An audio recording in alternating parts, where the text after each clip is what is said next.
féliciter. Il faisait beau aujourd'hui à être dans les champs. Enfin, pour le moment, là, on a la pluie. Mais ça, c'est la détresse. Je ne vais pas dire que c'est les larmes. Mais c'est un coup du sort. Il se met à pleuvoir au moment où on va prendre la parole. Mes amis, vraiment, je tiens à vous remercier d'avoir tous dételé l'espoir, d'avoir décroché les remorques et d'être venus aujourd'hui à Amiens pour vous montrer la détresse du monde agricole. Aujourd'hui, vous êtes nombreux, présents. Et avec le réseau Fédé, je voudrais vous féliciter. Je voudrais que ce jour compte. Je voudrais que les élus, les représentants de l'État, les gens d'Amiens et toutes les composantes de l'agriculture qui sont là, les coopératives, les organismes de services, les agriculteurs qui sont tous là, approchez si vous n'entendez pas. Tous les conjoints qui sont là aussi, je tiens vraiment à féliciter les agricultrices. Elles ont suivi d'un bout à l'autre, elles étaient nombreuses. Je tiens à féliciter les aînés aussi. Les aînés étaient nombreux avec nous. Je tiens à féliciter tous les producteurs de céréales. On est ici au carrefour de l'orge et de l'avoine. De l'orge et de l'avoine qui sont bradés.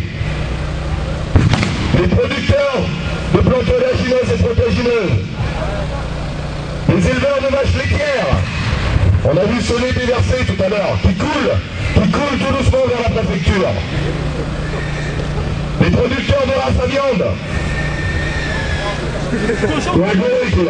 J'ai en parlé des producteurs de moutons. De cochons. Les producteurs de moutons. Les producteurs de cochons. Et d'ailleurs vous aurez des grillades tout à l'heure qui sont en train de cuire.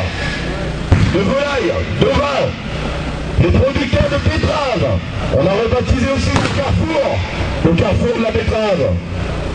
De pommes de terre fécule. De pommes de terre consolation. Les producteurs de légumes. Les producteurs d'endives. Les professionnels de l'accueil à la ferme. Nos partenaires, les coopératives, les organismes de conseil, les marchands, les réparateurs de matériel.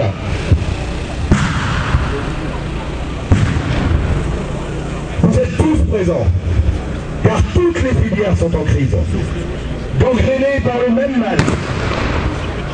Si nous manifestons aujourd'hui, c'est pas pour nous plaindre et demander des sous. Aucune aide ne viendra compenser le milliard d'euros que l'agriculture a perdu, Picarde a perdu en 2009.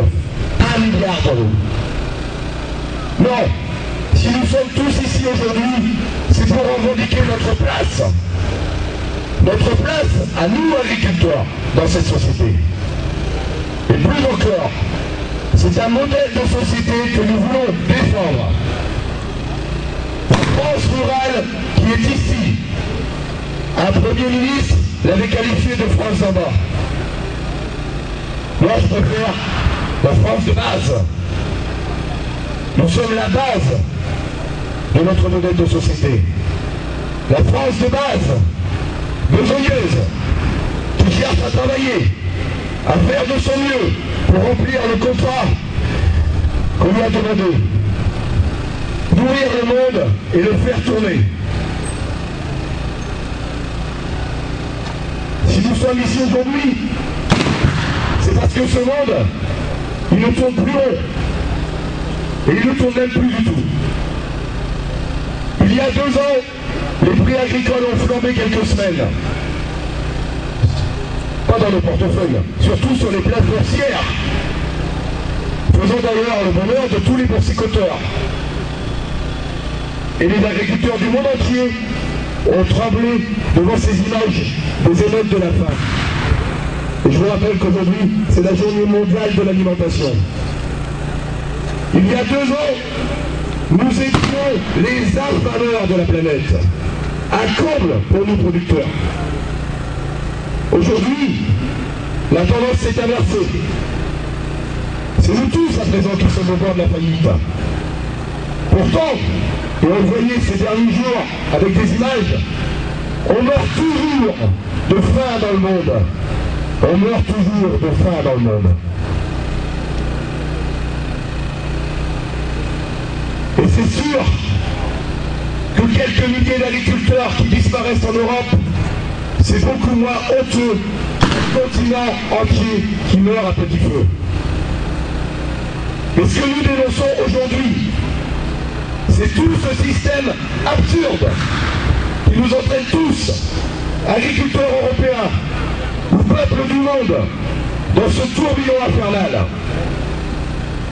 La crise financière a réveillé des consciences. Tout ne peut pas circuler à travers le monde sans contrôle, sans règles, comme de l'information sur Internet.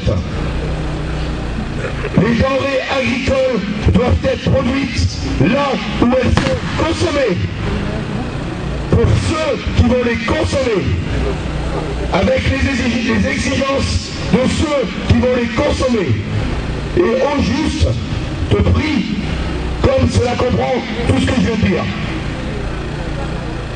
Qu'il y ait un marché de surplus, soit. Mais ce n'est pas lui qui doit dicter les règles. Mieux, les surplus, on peut les gérer. Avec les biocarburants, de l'énergie renouvelable. D'ailleurs, le rapport de l'ADEME, on disait que les biocarburants, c'était la catastrophe. Et le rapport de l'ADEME qui vient de sortir prouve bien que les biocarburants ont bien leur place dans cette société. Avec de la chimie verte, alternative au pétrole. Excusez-moi, je vais reprendre mes notes parce que j'ai peur d'en oublier.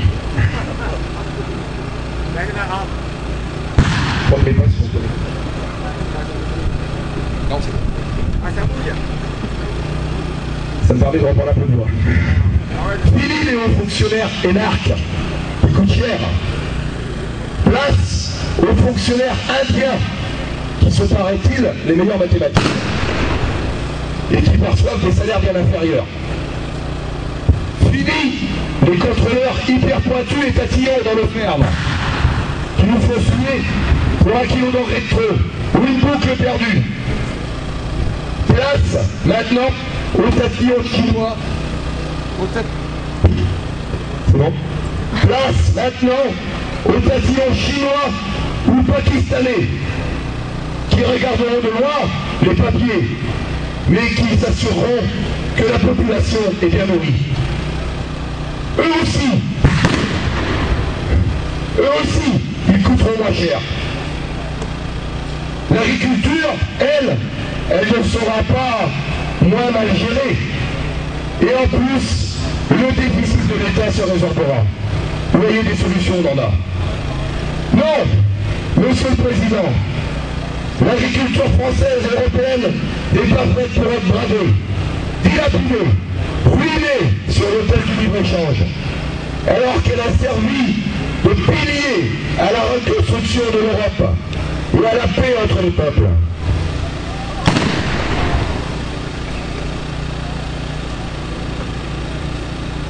Non, Monsieur le Président, l'agriculture n'a pas besoin de contraintes supplémentaires, mais de souplesse réglementaire.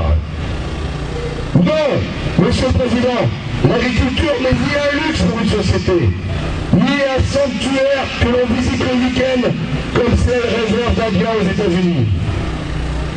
L'agriculture est un secteur stratégique, porteur pour la France et pour l'Europe. Le seul qui a encore un excédent commercial, le seul qui n'a pas perdu d'emploi, qui cherche même de la main-d'œuvre. Et pourtant, c'est le seul que l'on continue à déréguler. De plus en plus. Alors que pour tout le reste, l'automobile, les banques, l'énergie et même la restauration, l'État se démène pour amener ici de la régulation, là de la croissance, ici de la trésorerie et là encore de la compétitivité en changeant la TVA. Monsieur le Président, arrêtez de courir après ces feux de paille dont on en a fait aujourd'hui. Avec des pseudo-repreneurs d'entreprises françaises qui ferment. Et concentrez votre énergie